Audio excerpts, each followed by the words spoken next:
Howdy, my fellow wooden waters.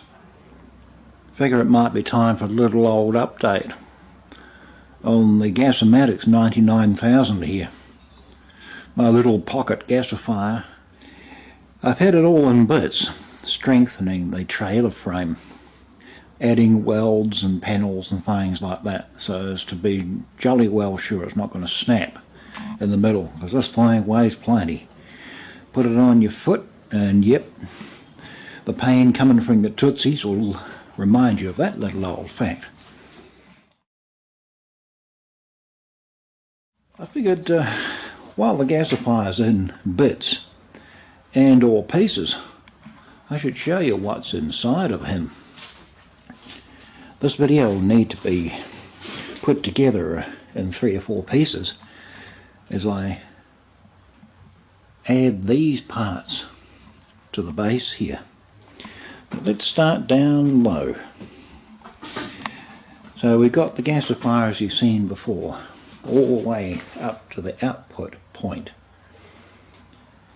So nothing much has changed here since last time you saw it. What has changed, however, is that I've got the gasifier in bits and or pieces.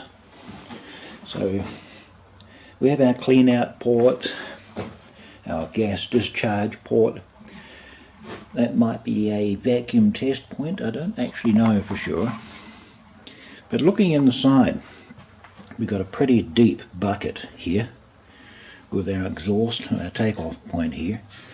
We've got these little rollers on them, 3 of them, and you can probably guess what they're for. We have a cross member here with what might be a phosphor bronze bearing, maybe. And we have a pony out there trying to get my attention. So at the bottom we have a bearing for a shaft. And that is to accept this part. Ain't it great? Yep, so we have our grate and a mild steel rod coming down from it. That rod has a little hole at the end of it to allow for a bolt to go through for the handle that turns this. Let's see if I can get that in there while the camera's still turned on. It's a bit awkward, so I don't really have much access, but we'll see whether it'll go in there without crunching my fingers. This might go with a bit of a bang. Yep, it went with a big bang. So this is capable of completing a rotation as it is at the moment. But what will stop that is this little old handle down here. This handle kit and this collar here are attached underneath. Yeah, you can see the shaft there, conceivably with a hole in it too. The idea being that this handle sticks out through here, allowing the operator to shake the grate back and forth. I'm thinking I might put a motor here somewhere to do that for me. That way a computer will carry out that task. What you might not have seen in the previous video is this. I call it the pulpit. It allows me to stand here and provide my sermons to my fellow wood gas followers. Yep, it's also going to be a control panel, so it will feature all of those things that you saw on previous gasifiers. We've got rotary dials, key switch, things like that. Little lights and dicky-hoos, or hoodickies, or whatever technology may apply here. So going back to the gasifier, the giant cigarette, the next part to go on to the column will be this part. The bit where the majority of the magic happens.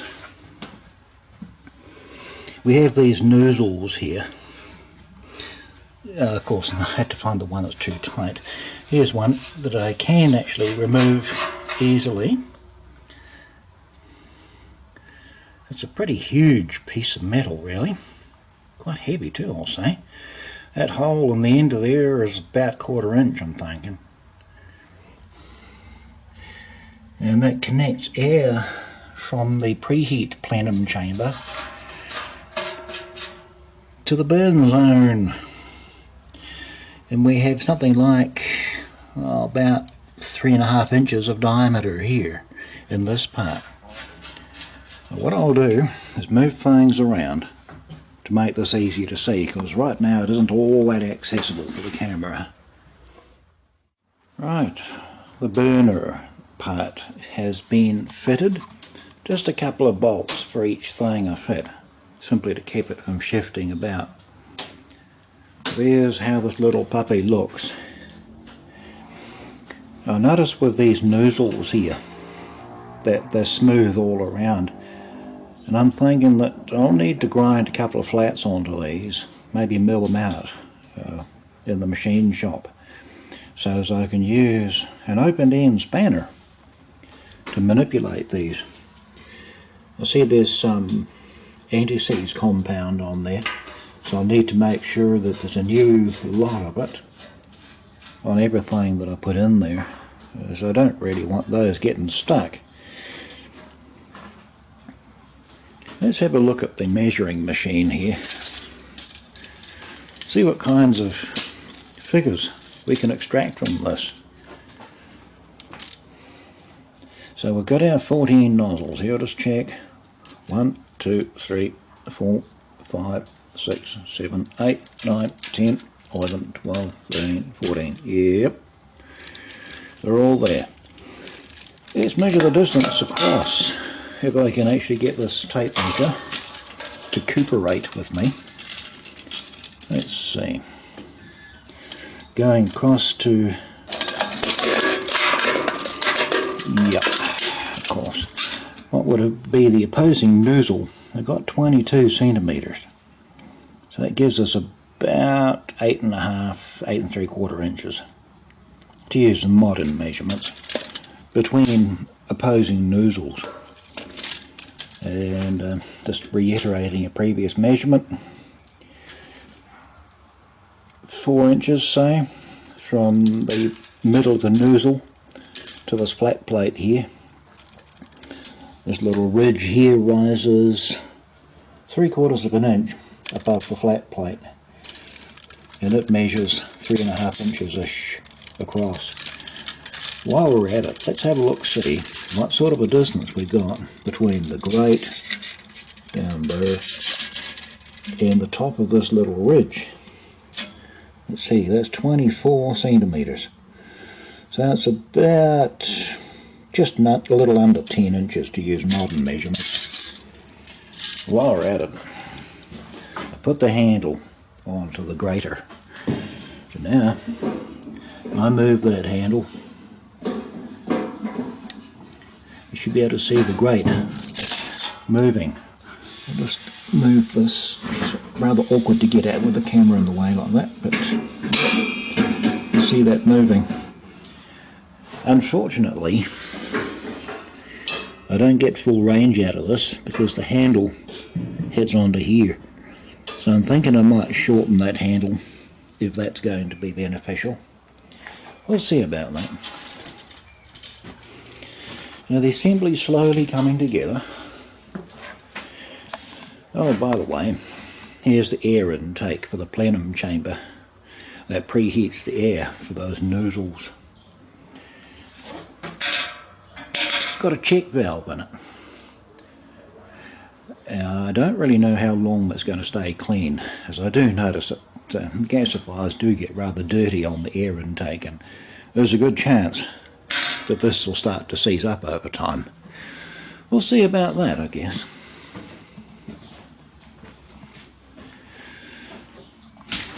So that's how she looks from another angle.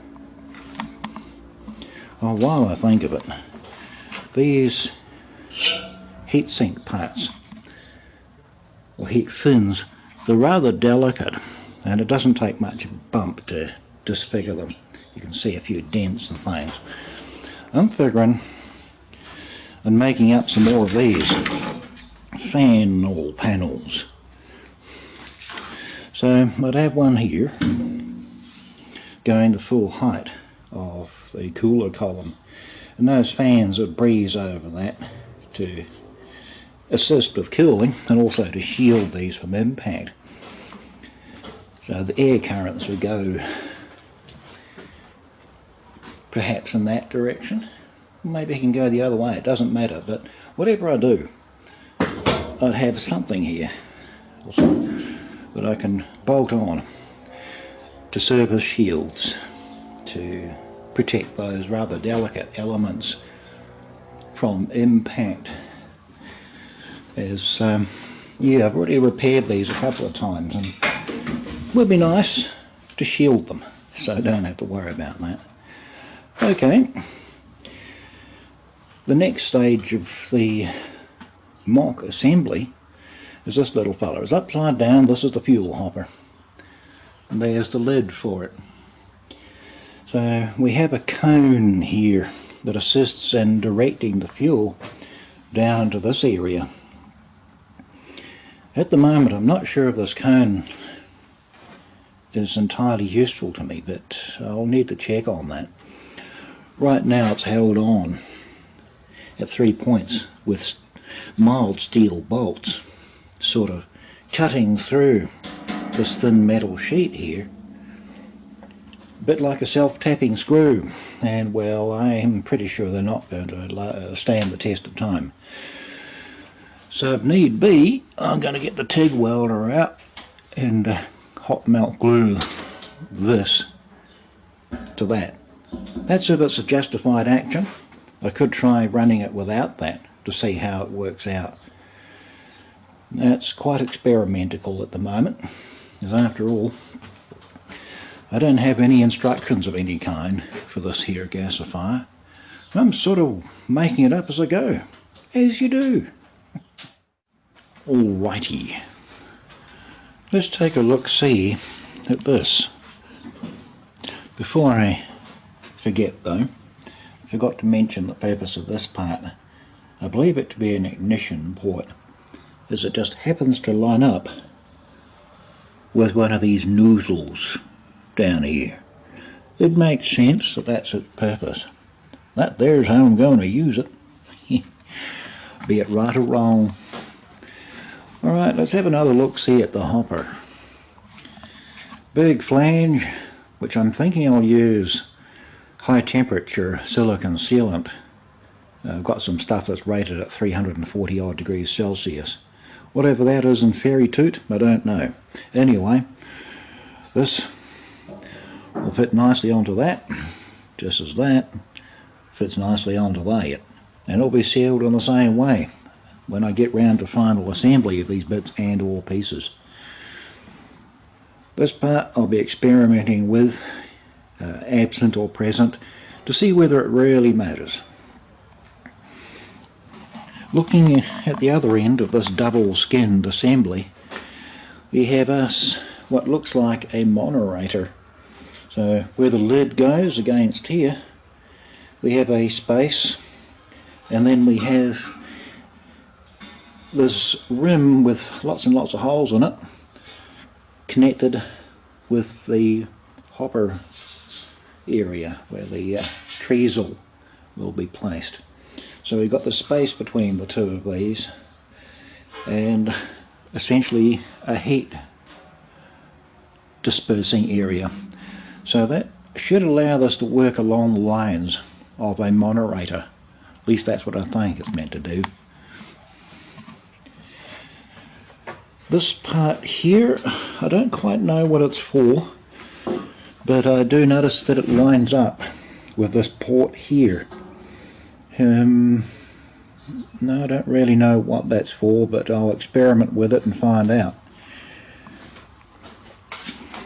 There's another port here which I think is actually a discharge for condensate that would tend to collect in this area between this wall and that one until it reaches the height of this, I expect. It might dribble out through there.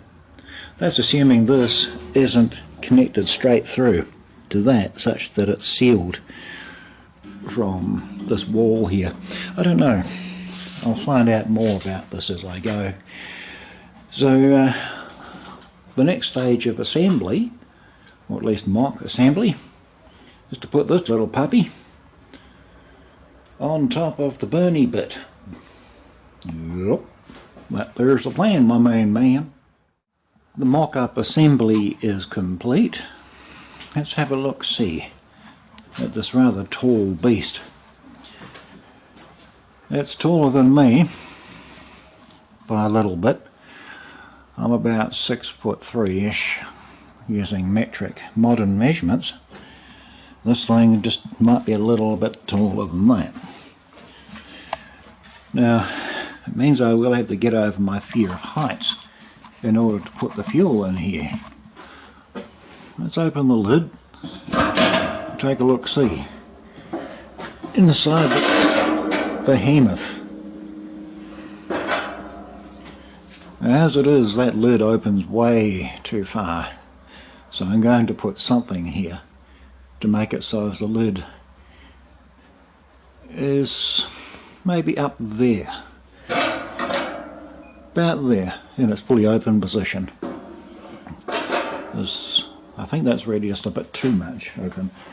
Let's have a look-see down into the great cavernous reaches of the beast. So there we are, a very long way down.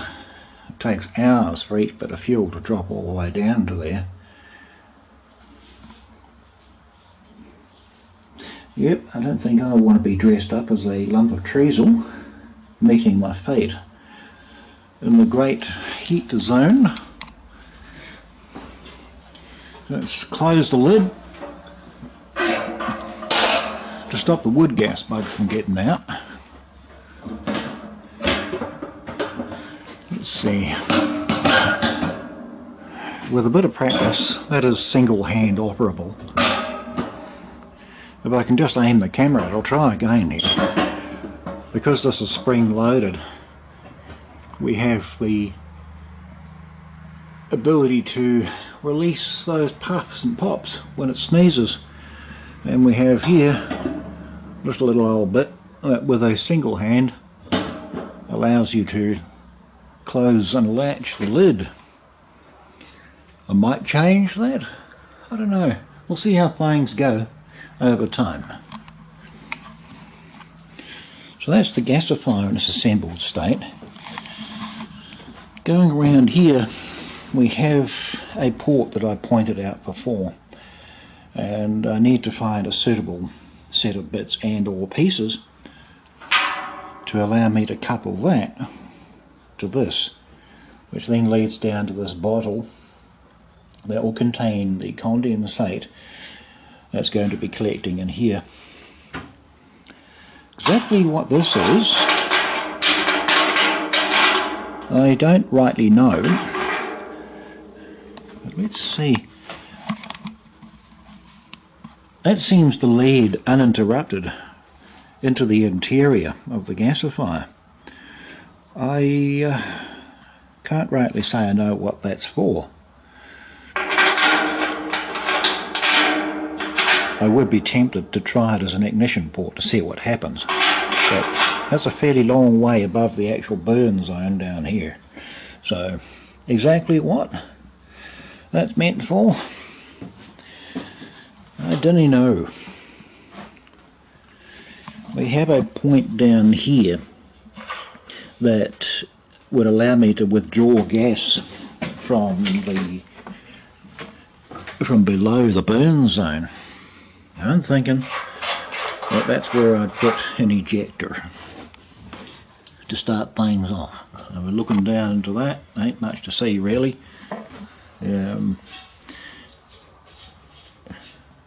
Yeah, that appears to be connected to the inner skin of this. So I'd be inclined to put an ejector or something along the lines of that in that location. after closing off the main outlet of the gasifier. That's a 2-inch outlet there, so close that off, apply the ejector to the other point there, and that would allow us to start the gasifier. Could always borrow the neighbour's vacuum cleaner and chuck that on there. I'm sure they won't mind me blowing it up. So that's the gasifier in all its amazing glory. I need to turn out of the sun there because the dust on the camera lens is playing havoc with the image. This exhaust system here, that's the start of the whole process. It takes the exhaust from the engine's extractor and zips it back and forth 3 times in the cylinder, allowing it to emerge here. And what I'm thinking of doing is using this muffler that I made a lot of years ago, back in 2011 or thereabouts. It's based on a motorcycle muffler. I basically stole the design from a motorcycle muffler and it worked really well, the outlet being here. So it's just mocked up onto the frame at the moment to see if it looks right, and yeah, it doesn't look too bad. I could use that. So a drinking straw attached there on a sliding fit, going to that point another sliding fit, all to allow me to join that to the final portion of the exhaust system and put that back in its storage location. Then once I get this all working, I want to experiment with taking the exhaust gas out of there, which will be rich in carbon dioxide, and coupling a portion of it back to the air intake, mixing it with the air that this gasifier will bring in, to see whether the reduction zone in this gasifier is capable of processing exhaust CO2. Sort of like you do with a charcoal gasifier. That's the story there. I've noticed that this is a bit wobbly. You can probably see it moving when I pull on this. I don't like that. The engine vibrations, because I've got that directly mounted to the frame, are intended to shake up the gasifier, but it's going to shake this, which will put stress on the welds down there. So I'm thinking I might brace this and its neighbouring components back to this, the control panel, which itself is braced back to the frame through this diagonal link here. That way the vibration that's been obliterated here will equally well be obliterated in those parts. And we'll probably do the same with this too. The movement's not all that obvious, but over time it's going to stress the welded joints down there and bust them off for me. And well, I can do with that maintenance nightmare. Yep. Talking of maintenance, since I don't have any instruction book of any kind for this, I think I'm going to be obliged to pull this to pieces. So disconnect this portion here and look inside this to see what's meant to be in there. It could be that I'm meant to put filter material in it. Precisely what that would be, I don't know. But it's a bit of a nightmare to put all these bolts back on there once that's done. So yeah, that's going to be a pain. Could maybe take that off too and look inside, see what is in it. Do the same with this chamber here, look inside that, maybe with an endoscope, and take out these various bungs and plugs to see what they lead to, perhaps with that same endoscope, and maybe they can become part of a new video. I figure, well, while I'm taking things to bits, this chamber can be taken off the top of the cooling stack to see what's in there. May as well. You know, that's what we mechanical sorts do. We rip stuff to bits to find out what's inside. Emphasis on what's here. Yep. So, this video has been something of a ramble, I must admit, because of my perfect scripting skills. But here's hoping you enjoyed your little gas fix, wood gas fix that is, for the day. Ciao for now, my fellow wood gas, bug bite and neck nip venom victims.